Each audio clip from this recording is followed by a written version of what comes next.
welcome to this session on confidence in research. What we're going to look at this afternoon is the experience, kind of reflecting on the sort of post-COVID, or we hope post-COVID world. We're going to be looking at what has been revealed to us by that experience. I'm Tracy Brown. I'm the director of Sense About Science, and we've for a long time as a charity been concerned with giving people the means to assess what to have confidence in. We've talked to the public about, and policymakers and the media, about such things as peer review, systematic reviews. How are we confident in what we know? How do we talk about uncertainty, probability, confidence, and so on? Before the pandemic, we were already in conversations with people around the world about how to actually address some of the causes and opportunities to improve public confidence in research, and to particularly think about also our policymakers and media having a better understanding of what they should be putting more weight on in public discourse. Then COVID struck, and I think for many people it has shone a light on issues in the way that research is used and communicated across society, and exposed some of the challenges. Perhaps some of those are structural, some of them are resource-based, in terms of the ability of science to deliver to society a good narrative about emerging evidence and so on. So what we're going to do is use this session to have a bit of a think about some of those issues in a bit more detail, and particularly to think about how many of them are practical, attitudinal. Do we need to change our whole understanding of what science is and does, and so on. I should say that one of the key pieces of this jigsaw is, and the reason why we've organised this morning and this afternoon with Elsevier these sessions, is Elsevier is running a piece of research globally with The Economist, who's delivering that, The Economist Impact, looking at different regions of the world and how they've experienced the pandemic in relation to confidence in research. So that research will be reporting in the autumn, in the fall. And this session and a number of other discussions around the world like this runs ahead of that in terms of trying to set a bit of an agenda, because when we get these findings, when we find out how did researchers experience the pandemic, what was their feeling about what it did to confidence in research, is there a problem with volume, is there a problem with quality, robustness, and so on, even fraud and forgeries and so on, all these other things that were raised. Those questions will come out, and we will want to be thinking immediately, all of us, in different parts of the ecosystem around research, and I have those different parts of the ecosystem joining us on stage this afternoon. We will want to be thinking about what can we actually do about this, because we've talked about trust and confidence in research for nearly a decade now, and I think we need to be thinking about what actually helps early career researchers, research institutions, decision makers, users of research, communities with questions and so on. So that's what we're going to be doing today, starting to have that conversation about where we think the need is, where we think the deficits are in the system. I'm delighted to say I have a really fantastic panel to kick us off with a discussion. The idea is that actually for people to pitch in from the audience and to give questions. I know that we've got quite a lot of people joining us online for this session, so we hopefully will be getting questions in from that too. So please do send us your questions online, and we'll get to those as well. So I'm going to tell you who we've got here. I'm going to tell you all of my panel, and then we'll start sort of throwing around some questions. I've got some questions for them. At any point, please just put up your hand, and I'll bring you in so that we can kind of lead the discussion and use the panelists' time as best possible. So, from the outside, we have Professor Jaap Boom. Professor Jaap Boom is the regional representative for Epicenter in Africa. That's the research arm of Médecins Sans Frontières, or some of you may know it, Doctors Without Borders. He's implemented several studies on neglected tropical diseases, including for Ebola, and obviously, as you'd expect, COVID-19. He's currently leading the COVID, or has been leading the COVID-19 response in Cameroon. He teaches public health and microbiology at Mbara University in Uganda, and he serves on the editorial board of the Lancet Global Health.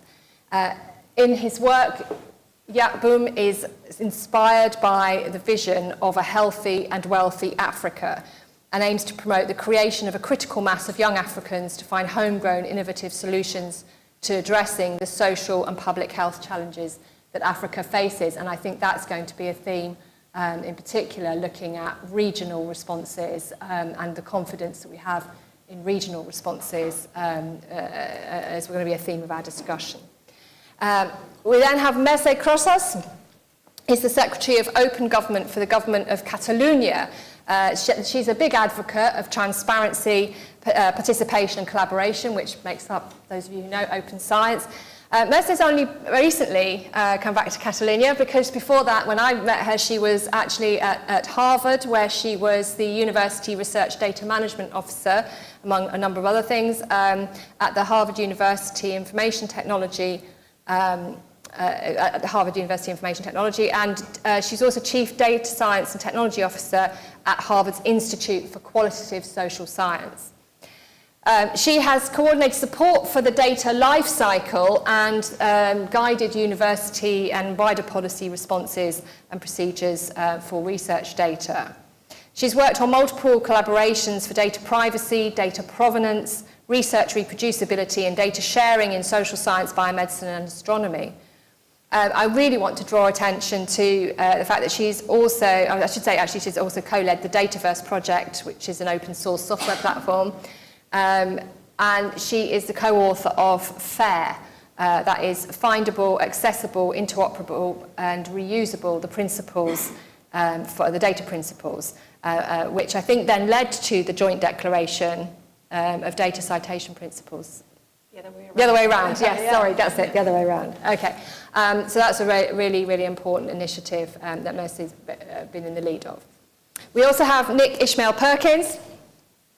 Nick has been a journalist for most of his life, and media trainer and project manager in sub-Saharan Africa and South Asia.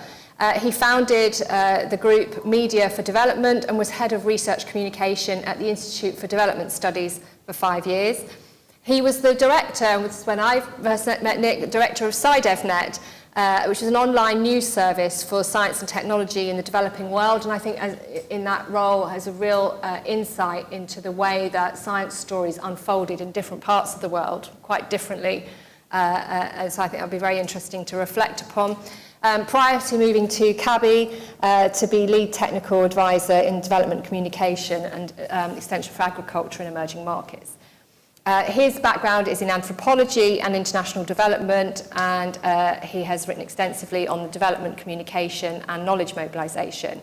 He's currently a senior consultant at the International Science Council. His role there is managing public value of science program, which I'm going to ask him to tell us a bit more about later on, because I think the continuation of some of the discussions today will be through some interesting initiatives that you are organizing, Nick. That programme supports national academies and science unions to build their capacity to communicate about research in the current global context. So Nick's particularly interested in thinking at the moment about institutional capacity. So as you can see, we've got really quite a big range of sources of insight. And I'm going to start, first of all, by asking each of you, and I think we'll start with you, Mercè, really what your top-line reflections were on the COVID experience. Did it reveal things before unknown to you in terms of confidence in research? Do you think we had a bit of a crisis or what? Yes, thank you, Tracy, and thanks also for those here and those online. I'm delighted to be in this roundtable, first of all. So, I'd like to start with thinking about what we've learned from the COVID experience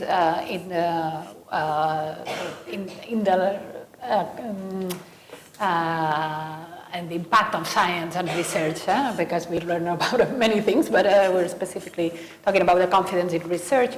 So from starting with some data, so there are a few surveys that I'll point out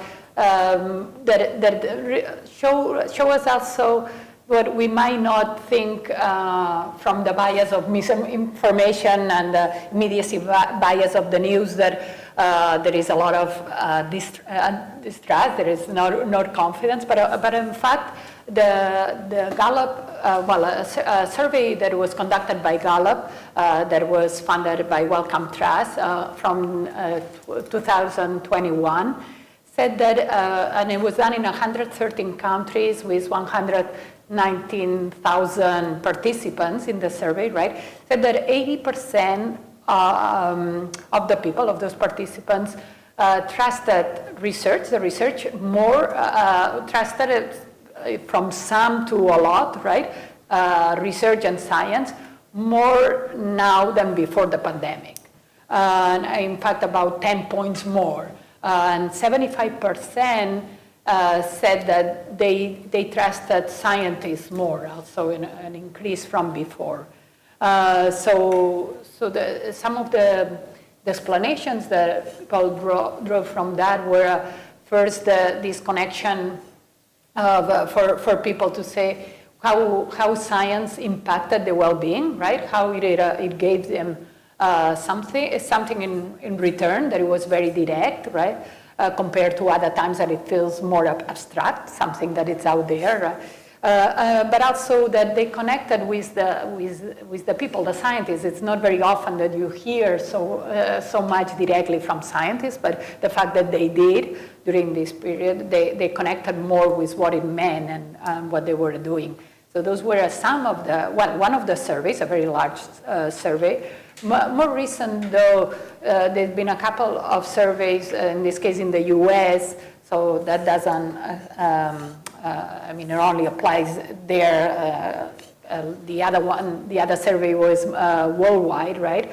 But it does draw also some conclusions about what happened, because even though there was this overall increase in confidence in research after the pandemic, in the last year or so from the US, there's been actually a decrease, but it's mostly done in a partisan, following partisan lines. So if you divide it by Republicans and Democrats, or Republicans had a decrease, a substantial decrease in confidence in science, and confidence also that scientists act in a public best interest. So about 10 points decrease. That also reflected on one of the issues that sometimes is not necessarily the confidence in research itself, the trust in science, but it's more about identity with your own views, with your perspective, with your party, and so that drives you more to whether it's climate change, if it becomes politicized, then there is this trust in climate change or not, that it's not necessarily trust in the science itself, but it's that identity with your own, right?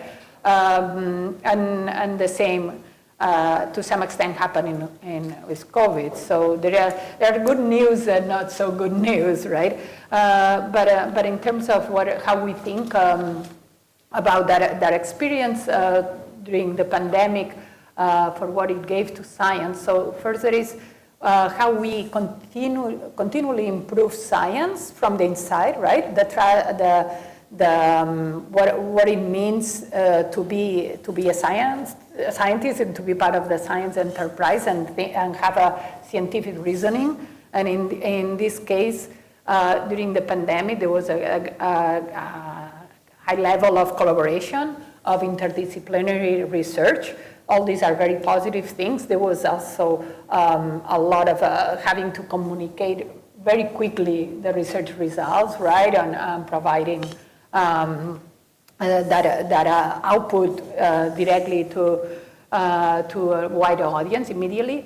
But it also, that showed about the importance of, even though there is this trust in science, even within the scientists, right? But the continuous verification is essential, reproducibility, the replication of results to just converge into what works and what doesn't work. That there are a lot of results that are first when you're experimenting, that they don't necessarily converge yet, but as you're verifying it, you're learning more, and it's a continuous learning, right? That it's part of what the scientific reasoning, the scientific enterprise is. So, and then there was also some learnings from outside science.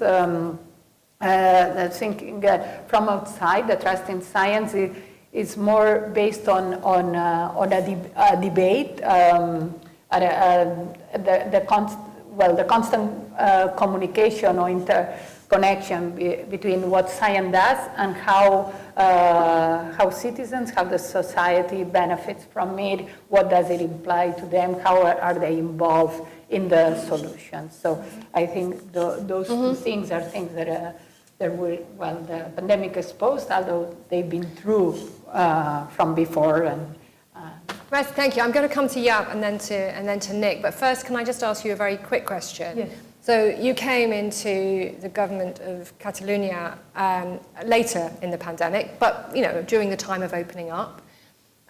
What was your reflection on people in policy roles and their feeling about science? Was it that they had kind of had enough of science taking them this way, that way, this way? Was it that they felt very reliant on science to provide them with ultimately policy answers? Yeah, it's a big mix, and I haven't done. I know it's a very political question as well. I haven't done the full analysis either because there are there are a number of perspectives, and I don't have a specific data. I just to careful about that. It's not a biased answer, right? I want to be as neutral, impartial as possible, as open as I think I should be as a Secretary of Open Government. But I mean, we did see, at least within the government of Catalonia, a very close relationship with scientists for making decisions, and a lot of evidence-based decision making in every step of the way. We, as part of the open government, one of the things that it was that it helped realize is the necessity of opening data and making the data available, of course, with all the protections, the data protections that are needed, even more here with GDPR, but in general with patient data and so. But on the other hand, there's necessity of opening data as quickly as possible, sharing it in a way that the decisions could be made in a quick way, and it's not only.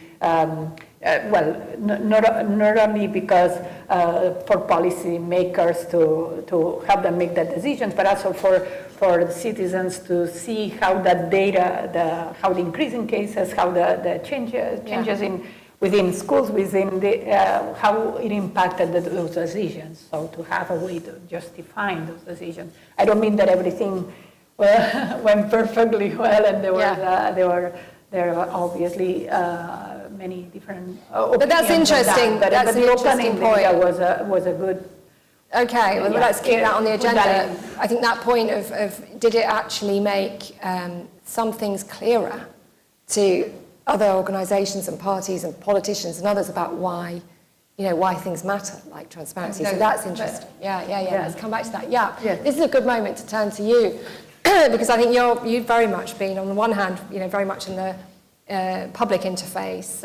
You've been in the research interface, but also with the government interface. So let's hear about your experience. What are your top line observations? First of all, I will thank Elsevier for inviting us to this very important discussion about how we rethink research. And I like to start with that quote from Mandela, who was saying that the most important in our life is not the mere fact that we've lived, but the actual difference that we make in the life of others. So why are we doing research? We do research because we want to improve the life of our communities. And to improve the life of our community, we see two things that was really highlighted during the COVID. The first one is that community need to have ownership of the research that we are doing. And I will take two examples for what happened in Africa and most especially in Cameroon. So when the pandemic started was in March 2020 in Cameroon, we realized that we were not able to have as many molecular labs to run the PCR everywhere. So we decided to invest in research and to actually try and assess the performance of the rapid tests, which are now used everywhere. And I recall when we were getting the first result, and then they were having a sensitivity of 80%, which means out of 10 people having COVID, if the rapid test will catch 8. And we missed 2. And I recall a discussion with some of my colleagues, even for MSF and WHO, because WHO has some standard to say if you have to use a test, you need to have a sensitivity of 95% and specificity of 95%. And then we say that, okay, this is what we have. And this is how we think we can reach our communities. So the first thing for us was to rely on those evidence and then to communicate in our community before even having the result published in the Lancet, which happened like 6 or 9 months later. The first thing was to put those results on our guidelines, and 1, and 2, to disseminate the response strategy in the newspaper, in the TV. And then we realized that we had an important adhesion or adherence from the community. Almost 90% of the tests done in Cameroon and later on in Africa was done using the rapid test. So the community was really part of the reason why we were doing that research, and also adhere on the way we were communicating, saying that it's not perfect, but this is what we have. And the second example is the vaccine. So the vaccine was mainly tested in the West, in the US, in Europe, and very few in Africa. I think there was some clinical trial in South Africa and some very few countries. That's 1. 2, and we are used to have the result of clinical trial in journal, New England Journal, Lancet, and so on. But the first result from the Pfizer vaccine was on the website of Pfizer. So there was kind of doubt. And then bringing the vaccine in Africa, when we assess why do people actually refuse to get the vaccine, and the first reason was the lack of trust. Lack of trust on the vaccine itself, or lack of trust that there was a kind of mafia, it was too fast to deliver the vaccine. So people have not understood the process, what happened. They have not seen people testing, evaluating the vaccine in the environment, so they could not connect. So we have two good examples of how when the community is involved and when we make the effort of communicating to them, then we increase the ownership. And the second part is from our side, from the researcher side, which connect with the dissemination and the humility. And for that, I will take the example of chloroquine. In the beginning of the pandemic, Professor Raoul mentioned that was really the drug to treat all the cases, and then later on was another paper in the Lancet saying the opposite. So at some point, just imagine people in the community failing to follow what was happening. And at some point, as researchers, I think we fail on going back to the community and say, this is what we knew, and it is what we know now. To have that humility to communicate our uncertainty. And that communication needs to happen not only in the peer-reviewed journal that very few people are actually reading. If you take one article, whichever journal it is with the highest impact factor, the number of readers compared to the population of a country, an African country, is like, I don't know, 0%. But you really want the stakeholder, the Ministry of Health, to actually get the information. So we need to make that effort with journalists that can help us translate. And when we made that effort with SciDef, to make sure that what is coming from research is translated in a language that the community and the stakeholder can understand. So 1, increase the ownership by the community, and 2, to have the researcher to disseminate the results with more humility. Those are the 2 points that really highlight from the COVID experience. That's fascinating. That's raised a whole number of questions, and now we're bringing journalists, which will be a good point for Nick to jump off at, although I want to ask him about capacity. Can I just ask you, though, your perception of the government of Cameroon, which is, I mean, Cameroon is well known for, I think you've got something like one of the highest numbers of degrees per capita in Africa, if not actually the world. So you're known for being a very educated, or Cameroon's known for being a very educated polity. So, was your feeling that, the government sort of just turned it over to the scientists and went, okay, this is one for you, you need to design the response to this? Or was it that they kind of saw that this was often a political decision about how to respond, but they needed the scientific advice? Or was it science being pushed in? How would you characterize that broadly? Actually, from the start of the pandemic, we implement what we call incident management system to respond to the COVID. And this is a CDC model to respond to pandemic and epidemic. But what was innovative in Cameroon was to include an operational research unit, because the politics knew at that time that they need evidence, especially from a disease with no knowledge at all. That was the first thing. And the second thing was to set up a scientific council, which did not exist before COVID.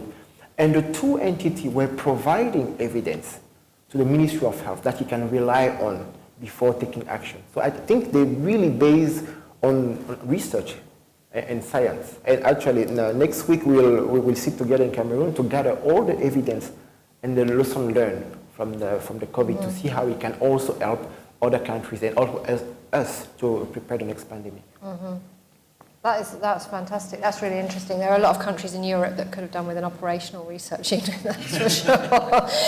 Nick, I mean, talking about capacity and so on, I know obviously quite tempting to talk also about the experience of journalists, doing the communication job on this, but let's just talk about capacity first of all.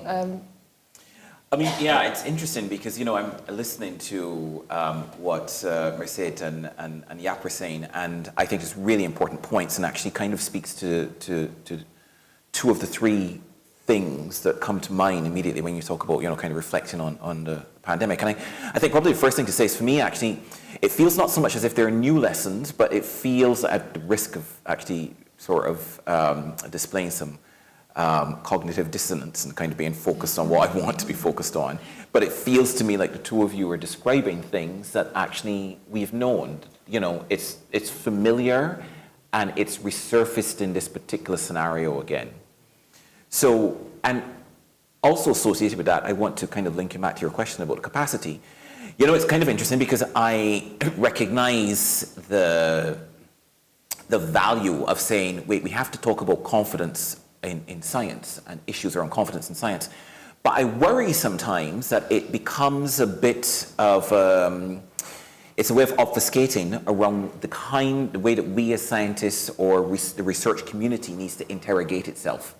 Because it makes it sound a little bit like it's a problem over there about their perception of what we are doing. And I feel like actually really there is some stuff that we really need to be interrogating here. And so there are three things actually that I think the pandemic has surfaced again, as it were. And the first of these is really about the communication model, as it were. And I think Jaap has described, I was just thinking as you were talking, Jaap, we have got to document these as case studies because they're really important, right? But we still have this idea around crisis communication that the crisis is like a building on fire. And therefore what you need is authoritarian communication, which is you have to tell people directively, get out of the building. Now, there are very few crises where the action is that clear and ambiguous and unambiguous about what you need to do and what is happening. And so you had a lot of this kind of when, it started, it was kind of like, oh, you just have to stay inside, just wash your hands, just kind of. But in fact, as we know, this was a crisis that was ongoing and it endured, and really what you needed to do was to actually approach the communication the way that we approach the practice of science itself, which is actually a collective, sustained interrogation of uncertainty, as opposed to grand declarations of truth. And this is an instinct that we have for the way that we communicate about science, and part of this is related to this idea again about the hero scientist telling us what to do when there's a big revelation like Einstein, and you say something that will last for 500 years, and that's kind of what people expect all the time, you feel. But actually, really what you need to do is, if you're expecting people to make any kind of sustained adjustment in their behavior or in their beliefs or attitudes, that requires dialogue. And you cannot go in thinking that you're going to dismiss other narratives. You have to engage with them. And really what you need is dialogue, you need amplification of that dialogue, and this raises a whole bunch of questions about participation. So anyway, but it's really about kind of this dominant model that we have about how we do science communication and research communication, and actually all of the downfalls that come with that. And there are many examples of this.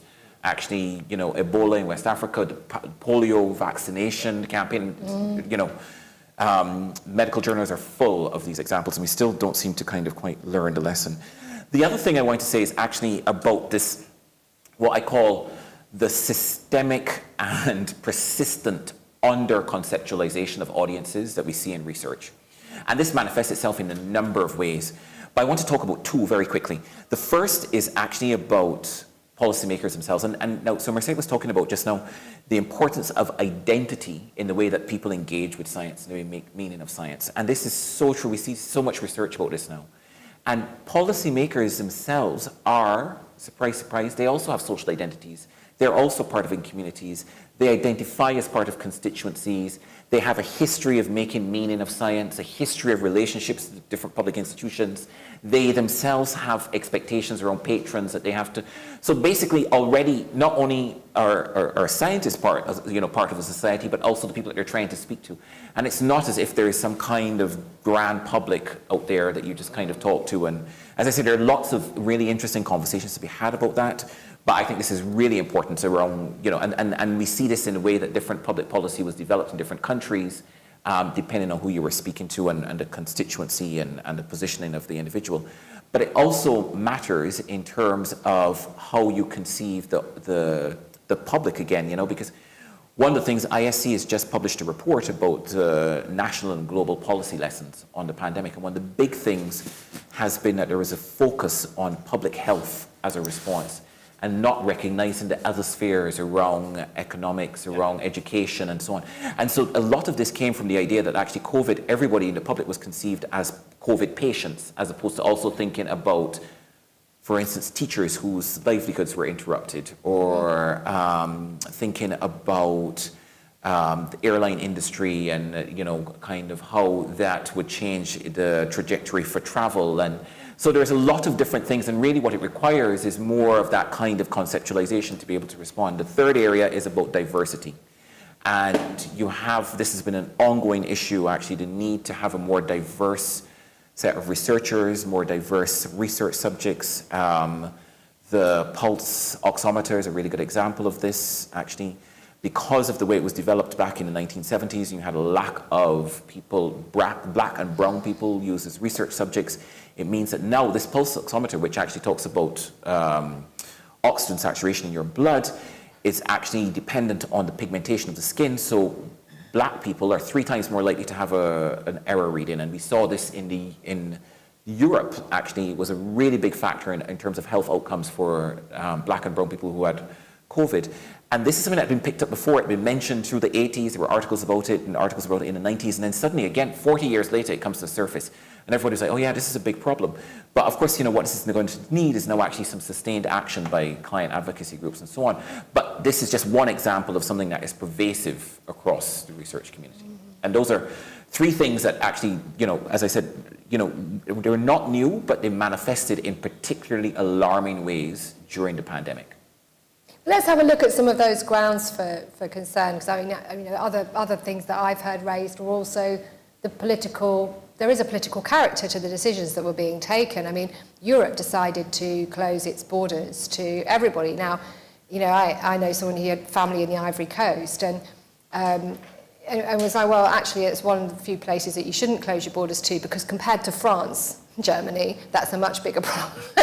France is a much bigger problem for you, its COVID rates. And you can see why people, you know, try to get a visa to Germany from the Ivory Coast, or they just couldn't travel.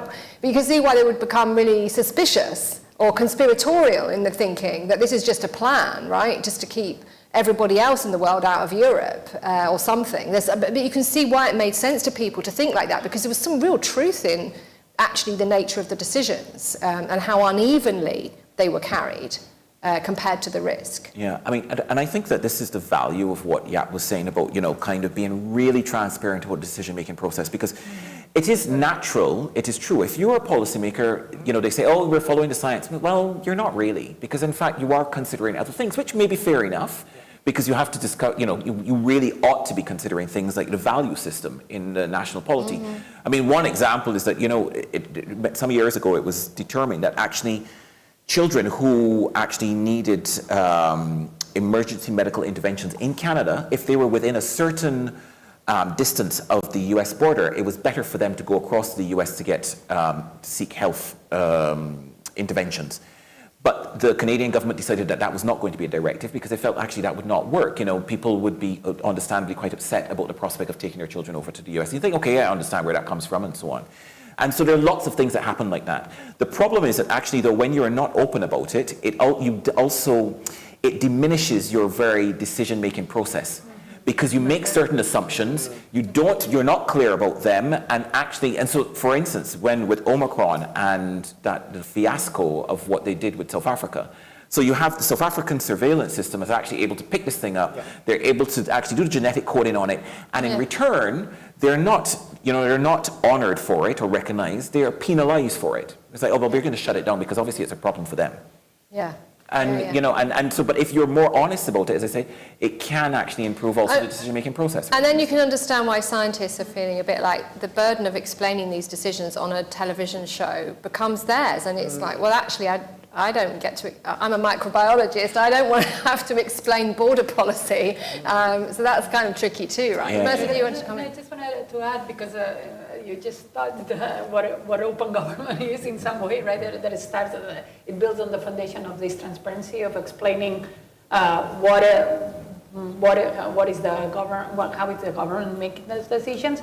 Is the what, the how and the why, right? In some way, and getting to that. I mean, there is a lot of a room for improvement in transparency of government and openness of data and so, but there is that movement towards recognizing that this has to be a role within a government. I mean, that's why there is a department dedicated to it, right? To start with this transparency, but then I think the other part of open government is civic participation, and you made that point that it's not always only to say, well, to be able to explain what this reasoning and why you made those conclusions, but actually engage citizens in being part of designing the policy and being part of the solution, co-creating in some way. When you start co-creating, then you're collaborating, right, with that.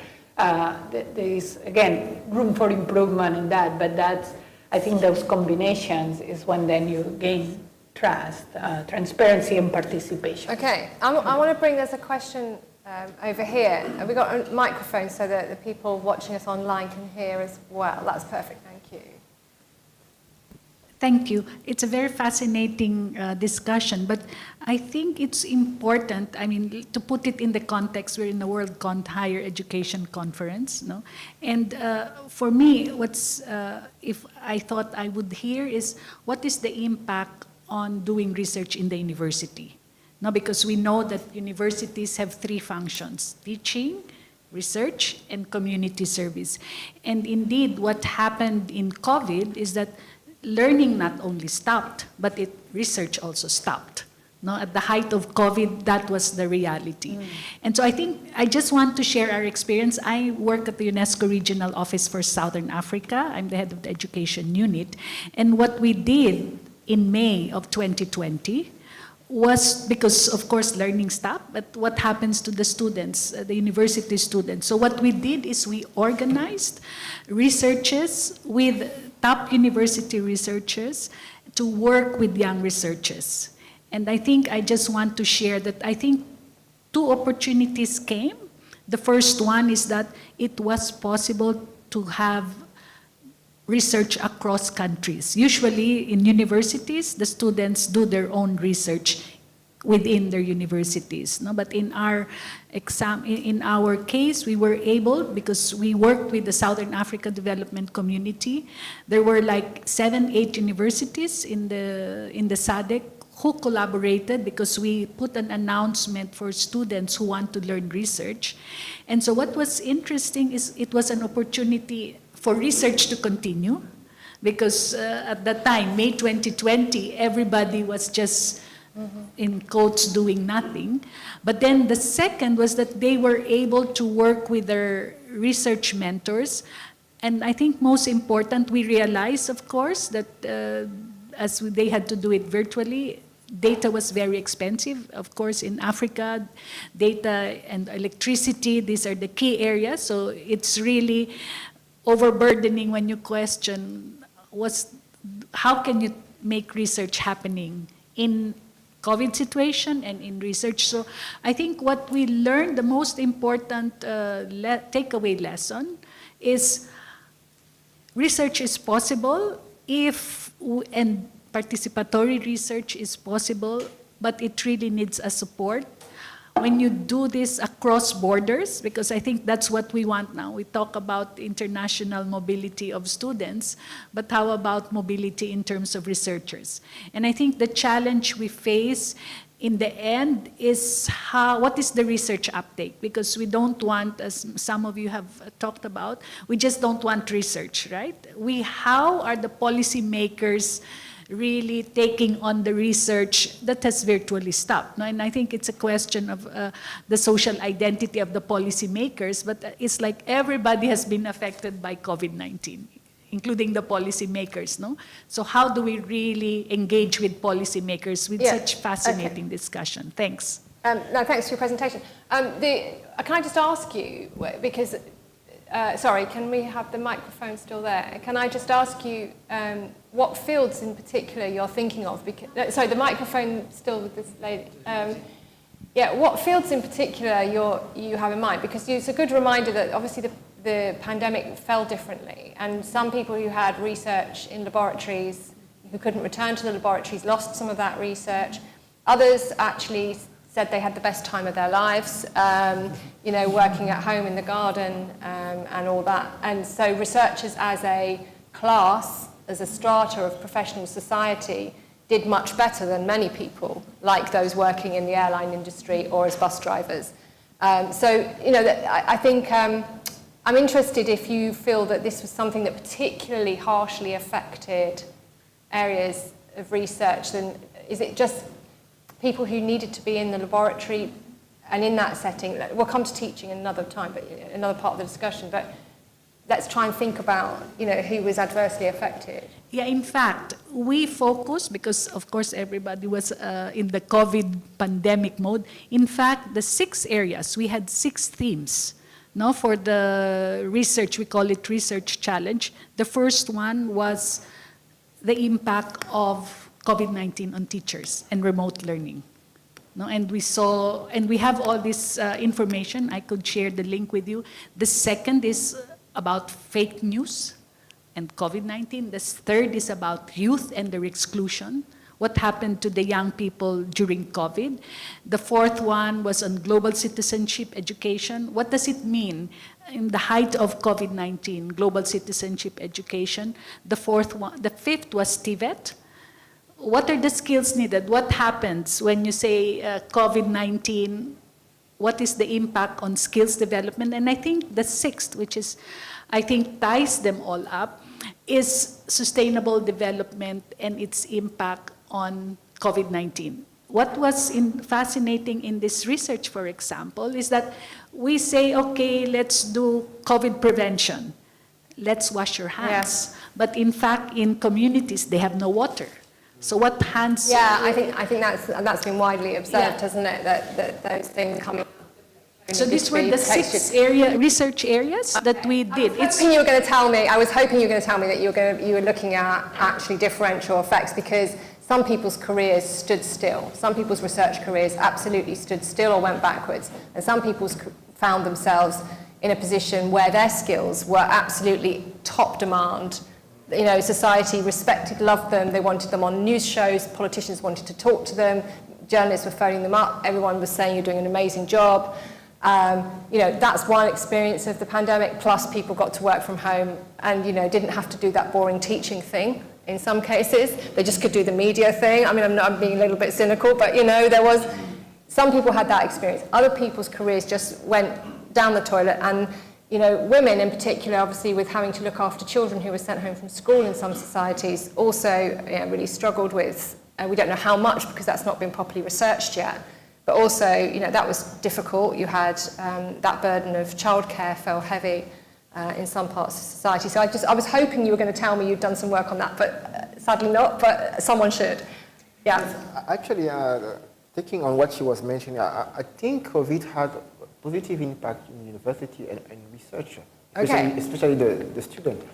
Because in most of our countries, when a student has to do his research for a master or even a PhD, sometimes they don't have funding. So they will have to self-fund their research. While during COVID, we managed to get some funding for the research that we are doing for the Ministry of Health or for other projects. And we have the opportunity to take students, not only those working on the biological part, the testing and the drug, but also in social science.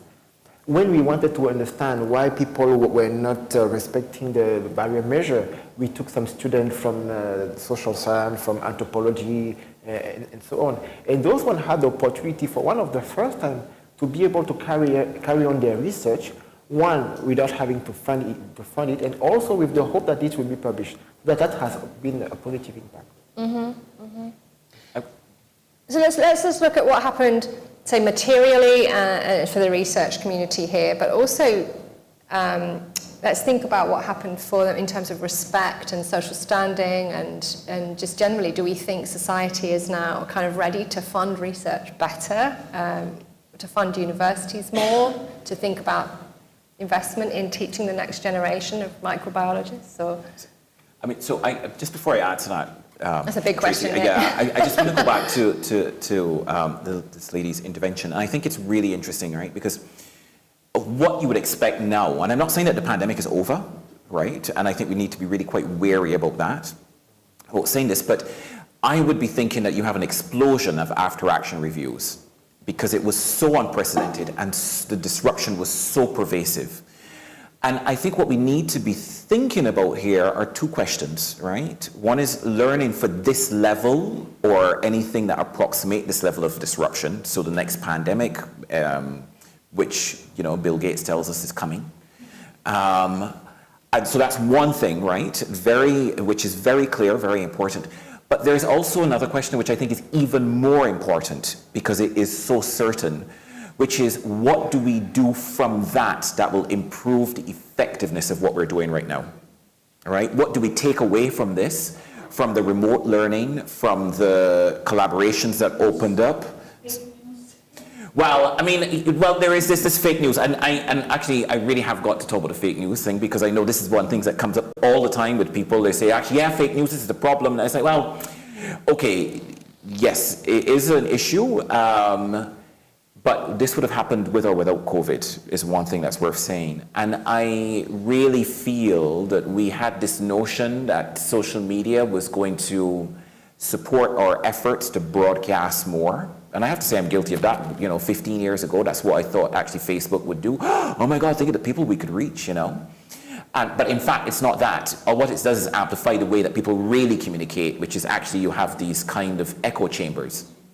And I think that what's happening with the fake news is that you see more and more polarization, and there's a whole issue there. But one of the things that around fake news I hope will happen is that the research community, including universities, for instance, will now look to internet governance stakeholders as natural and important allies, like the Internet Governance Forum and their multi-stakeholder advisory body, which is looking for people like researchers and communities like researchers to be part of this. And they have already started to develop normative frameworks. And it really doesn't make a difference to the way that you practice research.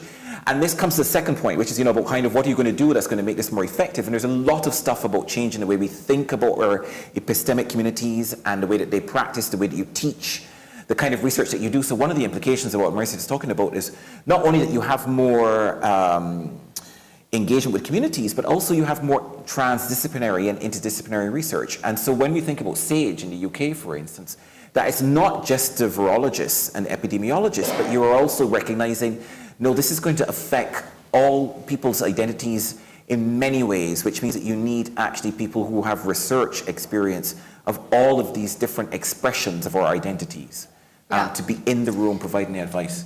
I'm very conscious that we shouldn't go, because fake news is not anything really about higher education. It's just a preoccupation of a lot of people in higher education. But I think we need to be really careful that we don't disappear down that one. But I do want to talk about whether, in fact, whether researchers and the effort, the communication effort that researchers went into. And it wasn't just, the people who were in position to know about pandemics. I mean, I saw, people who just were quite good with data, actually helping to local radio shows to understand and so on. And actually a lot of early career researchers started to kind of just find themselves to be almost stars on Twitter and answering people's questions and so on. So, yeah, I'm particularly interested in your perspective on this, because did you find, in the context you describe of hostility about the vaccine, it was too soon, it was this American company, they've kind of got another agenda, it's Bill Gates, all that. Did you find that being, from the world of research was a kind of a better thing? Did it help, if you were an African researcher or an African doctor talking to people about the development of the vaccine, did that cut through compared to, say, what a politician might do who could be receiving money from, or were you just suspicious as well? Actually, the people at some point, you were talking about going into media, and we spent some good time in the media. We were having like a daily show, like we were having 5 minutes. We're having like 5 minutes every day to talk about the response, and the researcher like me will go, but also in newspaper.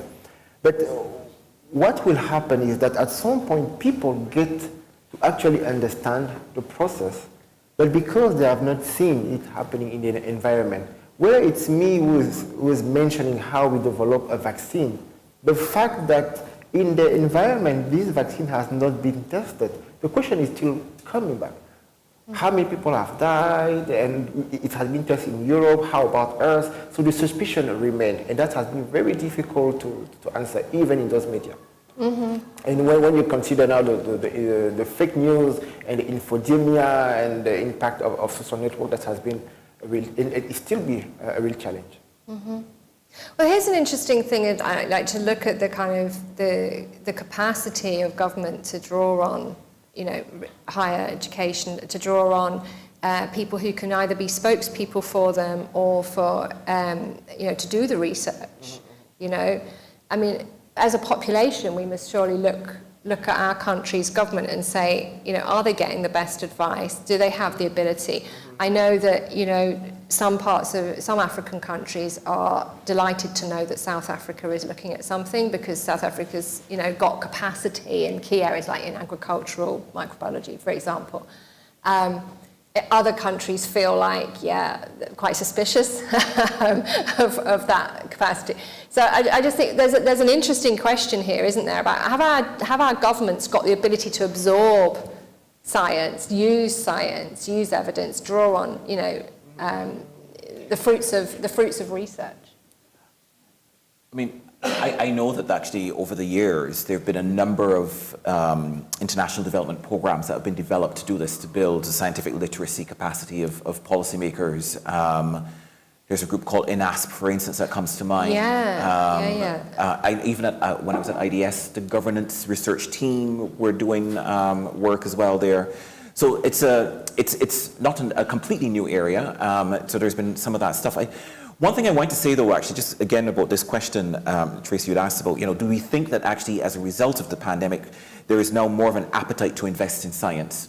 And I think there is generally, it is true. But one of the things that we have to think about is what kind of research are we going to do? And there's a gaping gap of knowledge and inquiry around what we might call knowledge literacy. right? Which is how people make meaning of knowledge. And these two researchers from Oxford have published a book called Story Listening. Yeah. Not storytelling. And it's actually, because what they've argued is that we've focused very much on the telling of stories. We haven't spent as much time thinking about how we process stories. And this verb of story listening is really important actually for us as research communicators and as researchers more broadly, because it's about understanding more about how people make sense of science. And we've got a lot to reflect on for 2 years of this. Mercy, I would like you to address a question that's come in from Emilio Bunget, which is how can, we can see on the screen there, how can policymakers balance the need to take urgent action versus the time to put into research and dialogue? Because, you know, I know that a lot of politicians would have, and policymakers would have replied to all of you, yeah, that's all very nice, but, you know, we were faced with a crisis. Transparency is always that thing that is really nice to do.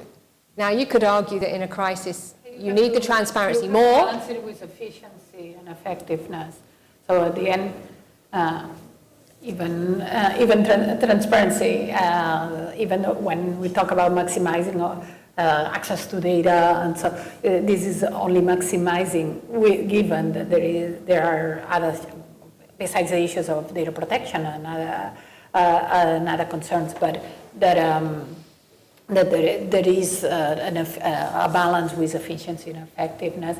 I think that you mentioned, Nick, right, that in situations of real crisis, it's much more clear, more justified to say we made the decision now. There has to be that decision, and it's immediate, and there might be less time for this dialogue, and you try to do it as rational as possible, but less time for reasoning. But I think this is not a binary crisis or no crisis. There is a whole range and a spectrum, right, of situations, of scenarios. And I think for every scenario, the line is different. That balance, you know, when you have a risk that you have to make a decision soon, but you might give yourself some time, right? And knowing that there is, again, an uncertainty in the decision, but you have to take that risk because you cannot wait very long. There are other things, the other edge of the spectrum, right? I would say, ideally, you do involve not only the evidence-based data, technology-based research that is done for policy design, for identifying the issues, for not only identifying, then creating the policy, and then following up with that policy and using data and evidence for that, but also you're involving in the citizens throughout that process with dialogue and with participation, right? So that's the ideal case, and I think there is then all these layers in between. So does it answer? Well, we should answer. That's 5 different answers there, all different levels of the questions, absolutely. But it's a very extensive. It's not just one case. The scenarios is not high risk or you have all the time in the world. There is always some in between. So you balance it depending on but maybe a lot of politicians did think that in a couple of weeks this would all be over, right? When they first responded, and they thought maybe we can cut some corners here. We can backfill the information, you know, in a couple of weeks' time when we're not in a rush. I think there might have been a few of those, but yeah. Yes, actually, what I wanted to add, and I'm going back to what Nick was mentioning, I think that the pandemic is really a wicked problem. And a wicked problem requires some evolutive solution. So what works today will not work tomorrow.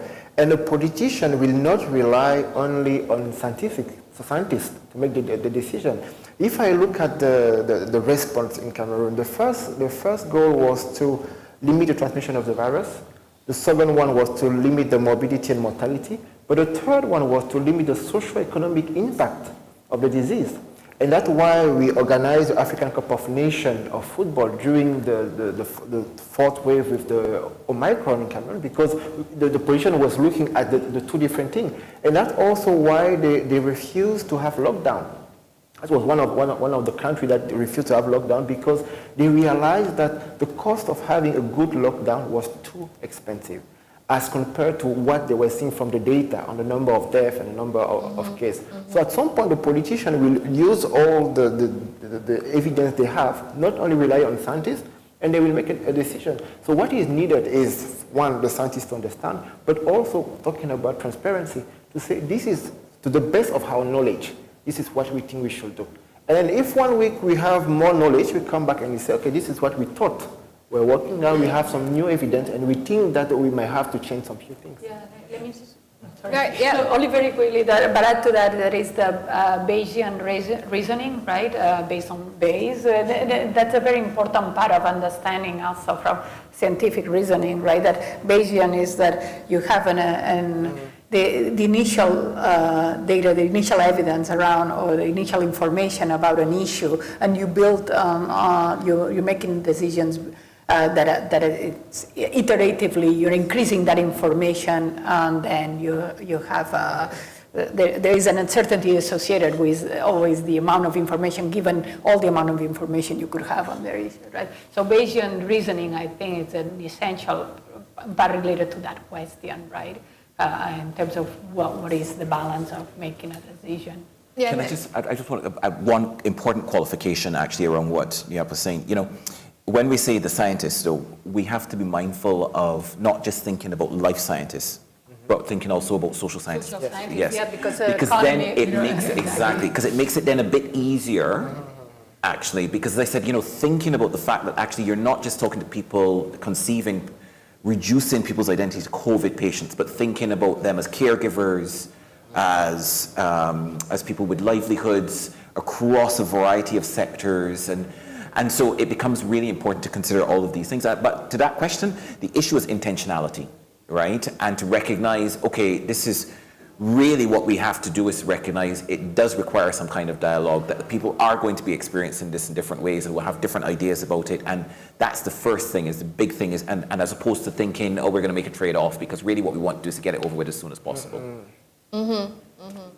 Yeah, and maybe the thing that, you know, that this does expose is that, you know, the relationships and the patterns of behaviour that you establish in peacetime is what stands you well. And if, you know, you already have good ways of sharing evidence, for example, you know, and having platforms that you can engage your public with, then that's something to use. And I did notice that quite a number of different research communities had these kind of esoteric, these like really, really closed off and very specific discussions that became public through so actuarial data. But, you know, suddenly these actuaries who, forgive me, but, you know, I never associate actuaries with people you wanted to go out with at university.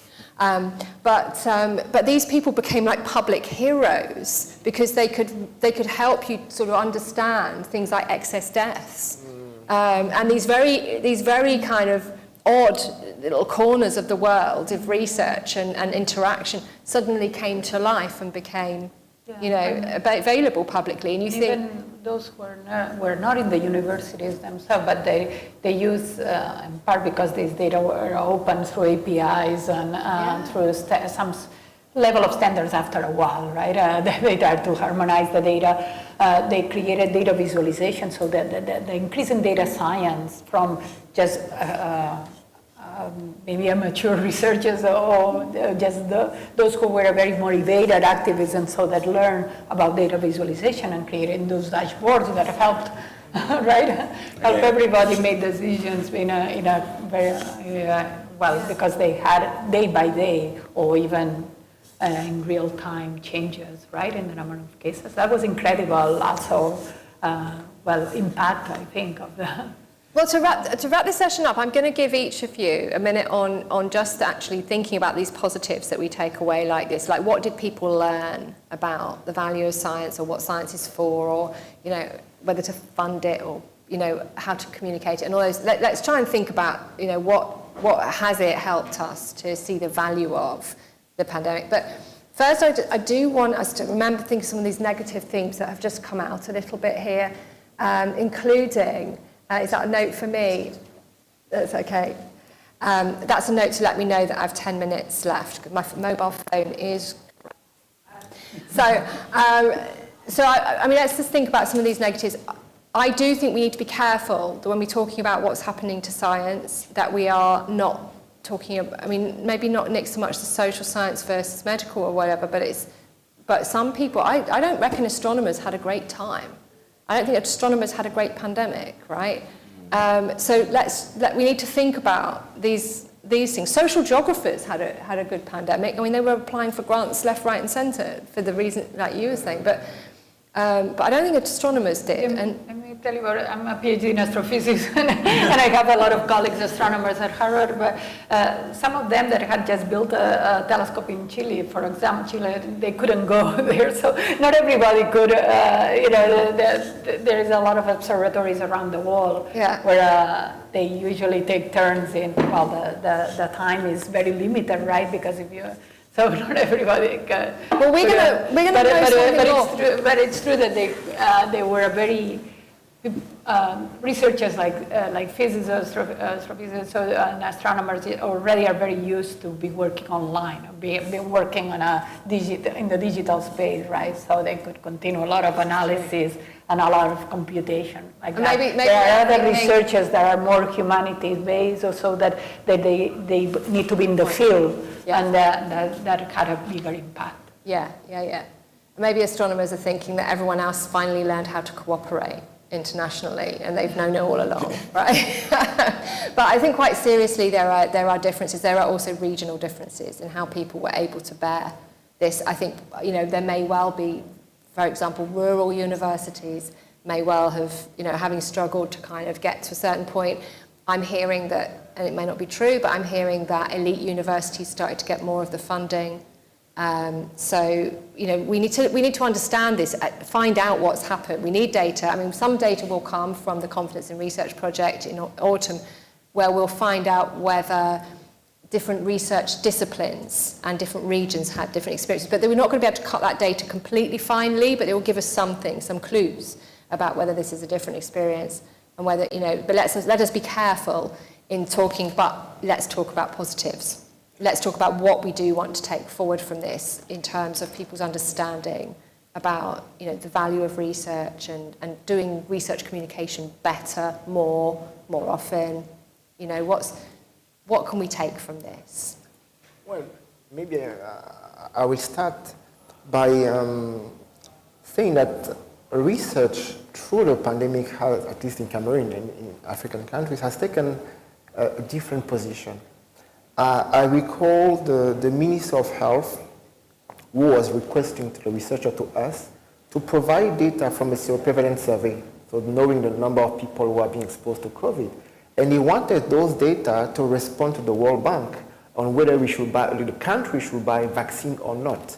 And this has never happened, where at that level of the government, they will ask researchers to provide evidence for them to take action. And I think that was one of the great things that we gained from the pandemic. And that was great for the people who are involved in the response, but also for the university, because we are researchers, we are faculties in different universities, and we have students. And those students have contributed to those studies. So when a young student sees that his work or her work has contributed to change the policy and to change the response for the country, that has a huge impact on them. How exciting. How exciting. Let's hope that every 11-year-old is looking at their decisions about what they're going to study as they get older and just seeing that opportunity. Yeah. Message. The impact, well, I do not have the data wide enough of what impact is going to do, how the universities or governments in general impact funding more research. I did for a couple of the things here in Catalonia that might make a positive impact in that sense in supporting research and science. Is the development a new law of science that in a way recognizes how important science is for the Catalan society. Right. Right, fantastic. And you mentioned collaboration, Nick, so I hope your answers go earlier when you were talking about the positives. Yes. So I hope that's going to come up. Yes, it is. So one of them is actually collaboration. And it is important to remember that actually, before this all happened, there was quite a lot of nationalism that was being expressed through science and the organization of science. Okay. You may not remember that, but actually it was a big thing. And it was part, for instance, of the Trumpian whirl. And what you had suddenly was actually these vaccines that were coming out of these long-held collaborations internationally and regionally that were actually the result of really interesting funding partnerships between public and private. So, I mean, it kind of proves actually, yes, science has to be and works well when it's a collaborative process, and that actually the body of science works through collectivism and collectivity. You have really powerful examples of that. So that's one thing.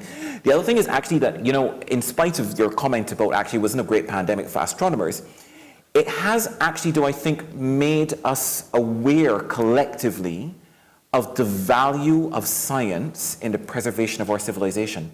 Because I can assure you that anybody who is doing research, if you are able to cite how you will prevent something like the unprecedented disruption of the pandemic, whether it is actually meteor strike or something, anything that comes close to, it doesn't even have to be extinction level, but anything that will resonate around that kind of economic or social disruption, people are like, oh yeah, we need to take that seriously. In spite of the fact that WHO always says that actually, you know, when people talk about funding disasters, they talk about funding the disaster. They don't talk so much about funding the prevention of the disaster. But still, at least, actually, you know, there is an opportunity to be able to secure and mobilize our own funding in a way that it hadn't been before. And then related to that as well is exactly the kind of conversation that we're having now, which is a lot of this kind of, in my head I call it existential repositioning, but a lot of people refer to it as building back better. It has provided us with a moment to, whether or not we take it seriously enough, but certainly to think a little bit about how we're going to do education differently, how we're going to do science differently, how we're going to structure our economies differently. A lot of discussion actually with WHO and the UNDDR about equity and how we basically plan to preserve more equitable societies in the face of crisis and catastrophe. Yeah. And some of these themes are going to come up in a series of online events that you are organising. That's right. Called Talk Back Better. Yes, called Talk Back Better. That's right. Yeah, actually, so as part of this, the ISC program that Tracy very kindly mentioned earlier, called the Public Value of Science, we're having, because the ISC is made up of over 240 national academies and disciplinary unions and research funding bodies. And there's been a lot of, as you might imagine, agitation around kind of how to manage communication in the current global context in view of things like climate denial and vaccine hesitancy. And so what we're doing is from next week, Thursday, every week, we have a series of webinars that talk about what researchers and research institutions need to be addressing to respond to the current global context, which looks at things like structural things like, you know, social media, but also looks at issues around how we can draw on cognitive behavioral science to manage anti-science constituencies, as they're called. Anyway. Thank you. Thank you. Well, thank you very much. A quick thank you to my panel. Also, thank you to you. And I want to thank Elsevier for pulling us together and giving us the opportunity to come and have this discussion. I really want to thank the interpreters because at least 3 of us speak at 1,000 words a minute. I think they've done an amazing job to get that out in different languages. So thank you very much, interpreters. Fantastic job. And thank you for joining us. I'm sure we had a small group, and I'm really pleased to have shared this discussion with you. We had a good group online, I believe. And I think we've asked more questions than we can answer. We have. I really hope that some of you will get the opportunity to take these forward in other forums, which we do need. We absolutely do need to develop these discussions and you know, to start filling them with data. That's it. Okay. Thank you once again. Thank you.